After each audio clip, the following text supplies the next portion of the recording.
This is Real News Media TV, coverage you can trust. Please like, share, subscribe, and hit the notification bell. Select all for daily news updates. Curfew imposed in parts of East Kingston and St. Thomas. A 12-hour curfew has been imposed in sections of Kingston Eastern and St. Thomas police divisions following multiple shootings on Sunday, the police's corporate communications unit says. The curfew began at 6 p.m. on Sunday and will remain in effect until 6 a.m. on Monday. The boundaries of the curfew are as follows. North, starting at the Bob Marley Beach at the mouth of the Keene River, extending northwesterly to the Keene River Falls community. East, from Keene River Falls, a line running easterly through the Gypsum Hills to end at Upper Cambridge Hill Road. South, from Upper Cambridge Hill Road, a line running southerly to the end of the new South Coast Highway. West, from the South Coast Highway, a line westerly along the highway to the end at Bob Marley Beach. Persons within the boundaries of the curfew are to remain within their premises during the hours of the curfew unless otherwise authorized in writing by the ground commander.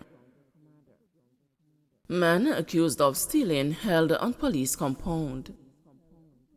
A Clarendon man has been charged with burglary and larceny after he allegedly broke into a woman's house in Cartytown, Bunkers Hill in Clarendon on Thursday, October 27.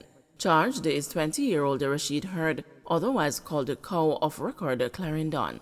Reports are that about 3:58 a.m., a woman was at home sleeping in her bedroom when she woke and allegedly saw Hurd climbing through her window. She raised the alarm, but he escaped. It was later discovered that cash and a Samsung telephone were stolen from the house. The matter was reported to the police. On Saturday, October 29, the woman was at the Frankfield police station when she saw Hurd on the compound and pointed him out to the officers on duty. He was arrested and subsequently charged with the offenses. His court date is being arranged. Businessman foils phone robbers in corporate area.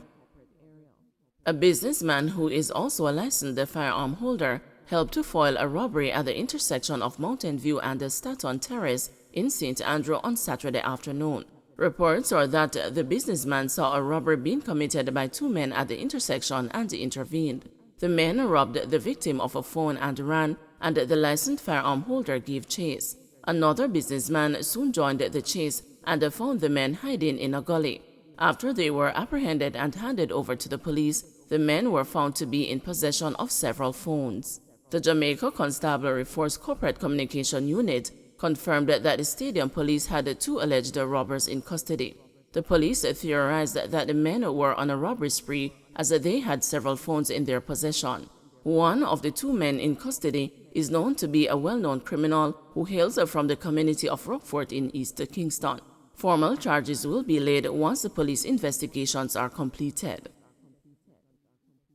St. James, a man in custody following firearm and ammo seizure.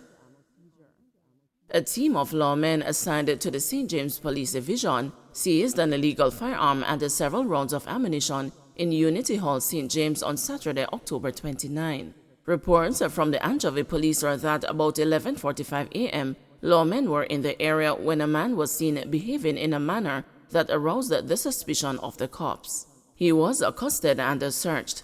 One Smith & Wesson pistol with a magazine containing 9 rounds was found in his waistband. The man was taken into custody, however his identity is being withheld pending further investigation. Williams urges parents to send their children back to school at Oberlin High. The Minister of Education and Youth, Favour Williams, is pleading with the parents of several hundred students who have not attended classes at Oberlin High School since last Wednesday to send them to school on Monday. The students have stayed home since several of their peers were bizarrely affected during a devotional exercise at the school, which is located in Lawrence Tavern in West Rural St. Andrew. Videos have circulated of the affected students, some crying, others foaming at the mouth, and some being taken for health checks following the incident. The development prompted Williams to state that her ministry had launched a probe to help determine the protocols for how devotions are conducted in schools.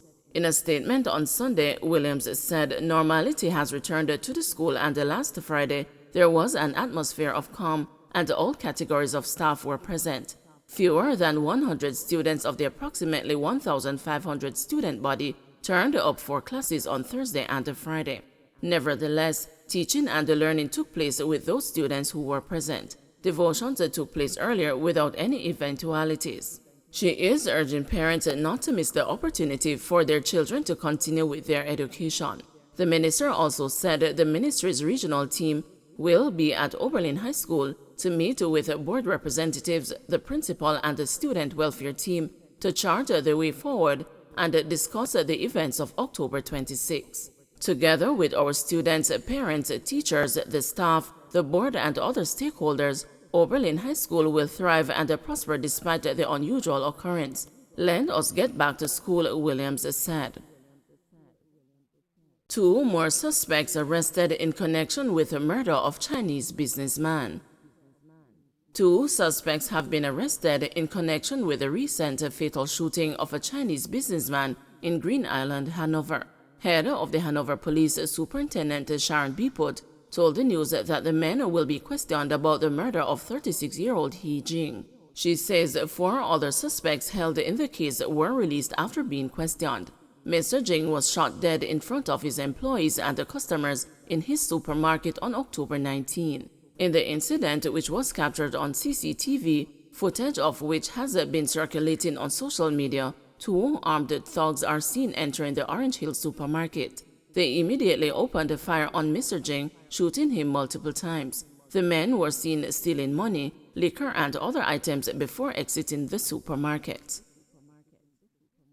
Violence among school children a persistent problem facing society, says Grant. Retired Deputy Commissioner of Police Novelet Grant has identified violence among school-age children as one of the most pressing and persistent problems facing society. Drawing on her experience in the police force, she says students are at a greater risk of being exposed to or involved in violence, which leads to negative behaviors. The presence of school-based gangs among teens has become almost a routine. Those who drop out end up revisiting the schools, influencing and harassing those in schools. She was addressing a social change initiative aimed at children and parents, launched Friday at Maranatha Seventh-day Adventist Church in Midday, Mandeville. Because we have found that the presence of school-based gangs among teens has become almost routine. Unfortunately, we have found that those who drop out end up revisiting the schools, influencing and harassing those in school, and actually victimizing them in criminal behaviors, or there's a good old-fashioned word my grandmother used to use, inveigling them into bad behavior. JLP Chairman expresses confidence that the JLP will sweep a local government election. Chairman of the Jamaica Labour Party, Robert Montague, last night indicated that the party is now making preparations for the holding of local government elections early next year. Speaking at a party divisional conference in the Northwest St. Anne constituency last evening, Mr. Montague expressed confidence that the JLP will sweep the election despite the economic challenges facing the country. When the local government election call, we're going to win every single parish. Imagine if his PNP was in power and COVID hit us. Can you imagine? Under Andrew Holness, not one civil servant lose their job during COVID. Poor people get checked $10,000 compassionate grant. Thousands, hundreds of people get them care package. And when I hear them, I run off them out. But you know, labor rights, I said to Andrew the other day, the Prime Minister, you see, we're going to have a serious problem after the local government. Because of when the local government election call, we're going to win every single parish.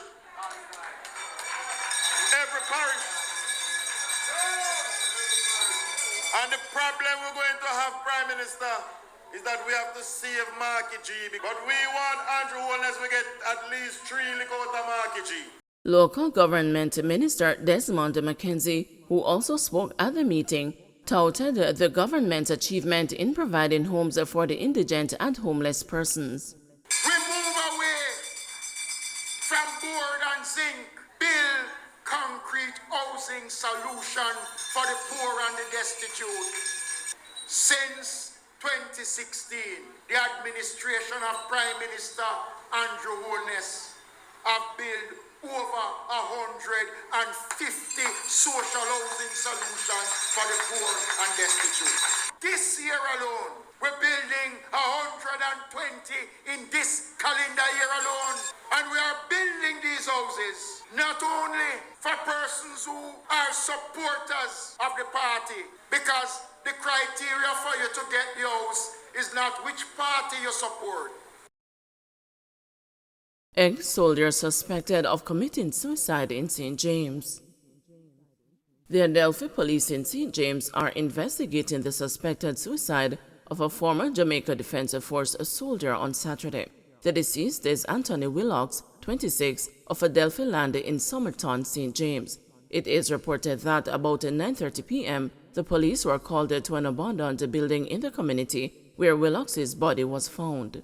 It is revealed that he had sent videos of himself with a piece of rope around his neck to a relative and expressed that he was feeling depressed. The relative recognized his location and hurried to the abandoned family house, where Willocks was found suspended from the rafters. The body was removed from the scene after the police arrived.